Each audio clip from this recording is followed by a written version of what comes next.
Pernah tak anda terfikir, apa sebenarnya yang membezakan orang biasa dengan seorang genius? Bukan. Ia bukan IQ yang setinggi langit atau rambut serabai macam Einstein. Jawapannya lebih pelik dan lebih mudah untuk ditiru daripada yang anda sangka. Ia terletak pada ritual harian mereka. Tabiat-tabiat aneh yang mereka amalkan secara rahsia. Hari ini, kita akan bongkar 7 ritual pelik yang hanya diamalkan oleh genius tersembunyi. Dan yang paling penting, bagaimana anda boleh mencurinya untuk kegunaan sendiri. Ritual pertama, seni berjalan tanpa arah. Anda buntu. Terperangkap dengan satu masalah. Anda tenung skrin komputer tapi otak rasa beku. Apa yang orang biasa buat? Mereka akan paksa diri untuk berfikir lebih keras. Cuba lagi dan lagi. Apa yang genius buat? Mereka bangun dan keluar berjalan. Tanpa destinasi. Tanpa podcast. Tanpa muzik. Kenapa? Ini bukan pemalasan. Ini adalah strategi neuroscience. Apabila anda berjalan tanpa fokus, anda mengaktifkan sesuatu yang dipanggil Default Mode Network, DMN, dalam otak. Inilah mod autopilot otak anda, di mana ia mula menyambungkan idea-idea yang nampak tidak berkaitan secara senyap. Tiba-tiba, semasa anda sedang melihat seekor tupai, jawapan kepada masalah pengekodan anda muncul entah dari mana. Jadi, lain kali anda buntu, jangan paksa. Beri otak anda ruang untuk berjalan. Ritual kedua, mencuri. Seperti seorang artis. Masyarakat memuja idea original. Kononnya genius mencipta sesuatu dari kekosongan. Ini mitos. Dan mitos ini melumpuhkan. Ia membuatkan anda takut untuk bermula kerana takut tidak cukup asli. Genius faham satu rahsia. Tiada apa yang benar-benar asli, semuanya adalah remix. Steve Jobs tidak mencipta pemain MP3, telefon pintar atau tablet. Dia mencuri konsep-konsep sedia ada dan menjadikannya 1000 kali lebih baik. Pablo Picasso pernah berkata, artis yang baik meniru, artis yang hebat mencuri. Meniru adalah menyalin bulat-bulat.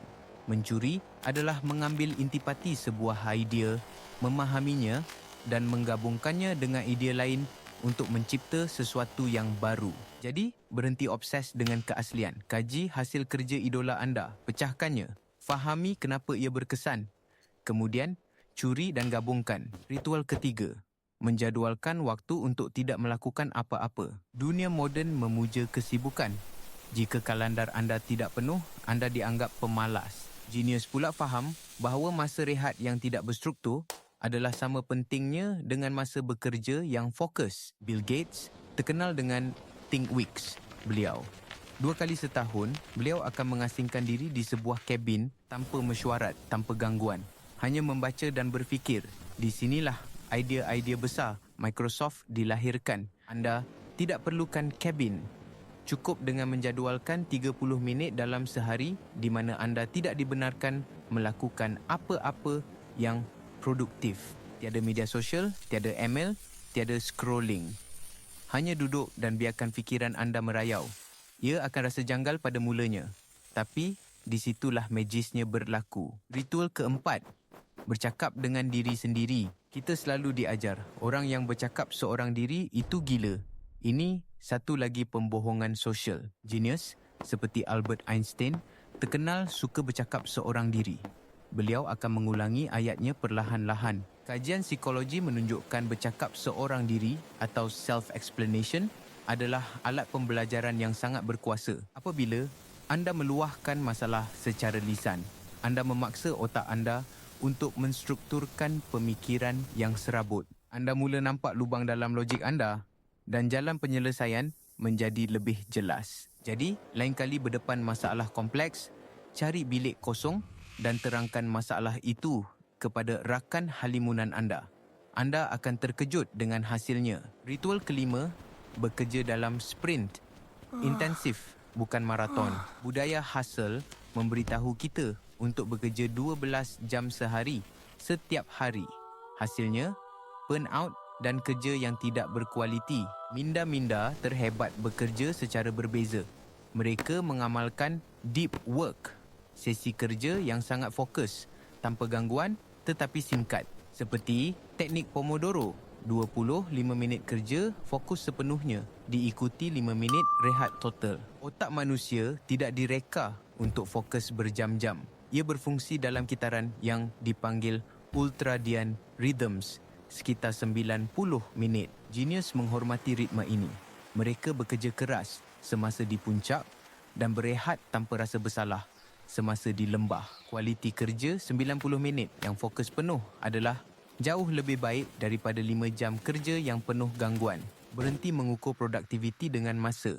Ukurlah dengan tahap fokus. Ritual ke-6, menyimpan buku nota sampah. Anda dapat satu idea, tapi ia kedengaran bodoh.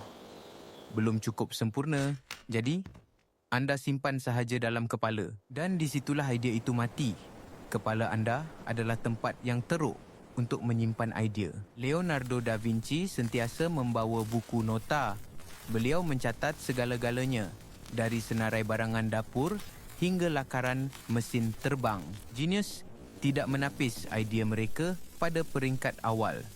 Mereka tahu bahawa untuk mendapatkan satu idea yang hebat, anda perlu menjana 100 idea yang teruk dahulu. Buku nota sampah adalah tempat selamat untuk idea-idea teruk ini.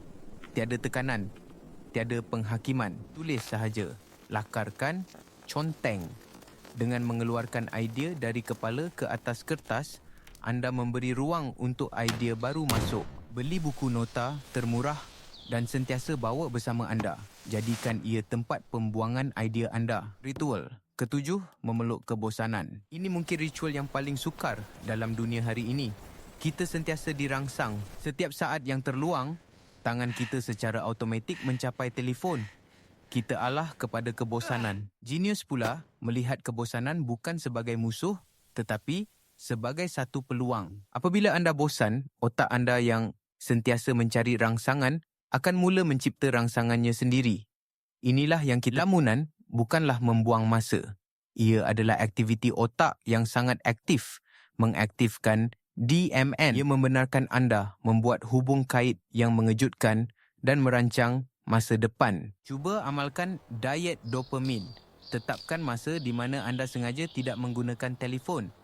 Biarkan diri anda bosan semasa menunggu bas atau beratur. Lihat apa yang minda anda akan hasilkan apabila ia tidak lagi diberi makanan segera digital. Jadi, inilah dia. 7 ritual yang nampak pelik tetapi disokong oleh sains. Berjalan tanpa arah, mencuri idea, menjadualkan kekosongan, bercakap seorang diri, bekerja secara sprint, mencatat sampah dan memeluk kebosanan. Mesej utamanya bukanlah untuk meniru tabiat ini bulat-bulat, tetapi untuk memahami prinsip di sebaliknya. Otak anda perlukan ruang. Ia perlukan rehat yang strategik. Ia perlukan kebebasan dari penghakiman untuk menjadi kreatif. Kejeniusan bukan satu anugerah misteri yang jatuh dari langit. Ia adalah hasil daripada satu sistem yang sengaja dibina. Dan hari ini, anda telah mempelajari beberapa skru dan net yang paling penting dalam sistem itu.